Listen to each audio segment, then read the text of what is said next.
شوقي، بالنسبة للموضوع اللي سألتني إياه، المرة اللي عندي أم بلال، الدعاء.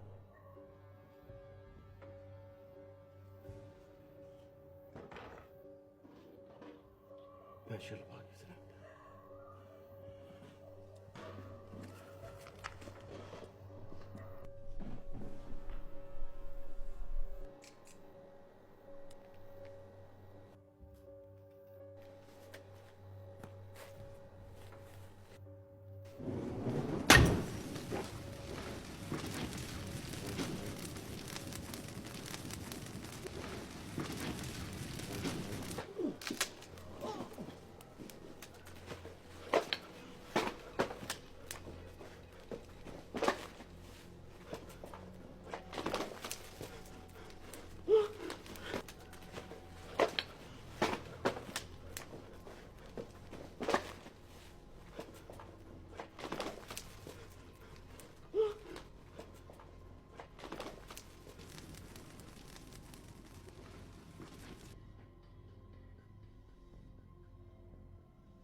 يا شباب، طمنونا شو صار؟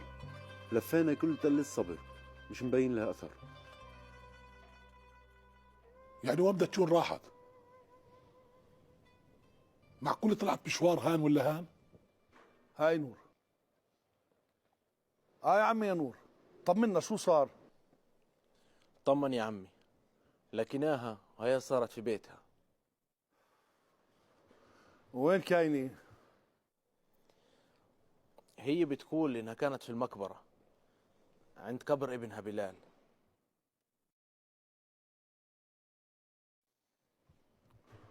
يعني كالعادة. لا حول ولا قوة إلا بالله العلي العظيم.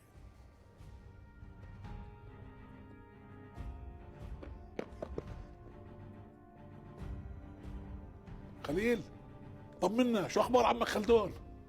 ها؟ عمي، المحامي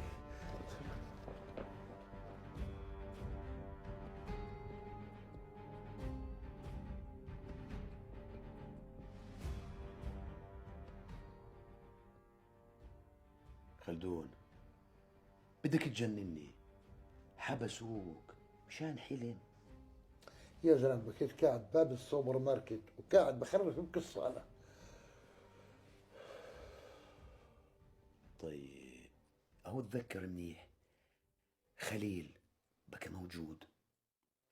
يا زلمه كنا مش زعلين ووقتها اجى عندي وتصالحنا. هذول الشباب متذكرهم؟ طبعا، هذول اجوا عندي على السوبر ماركت واخذهم خليل ونيمهم عندي في الدار. سمعتوا؟ اسمه خليل مش نزار. انو نزار هذا؟ ولا خلدون، معقول طول هالوقت وخليل حواليك يتفتول ويتحبرم وانت مش حاسس في عمايله؟ باكي زي اللي طرش في الزف يا خلدون. ليش ماله ابن اخوي خليل؟ الله يرضى عليه.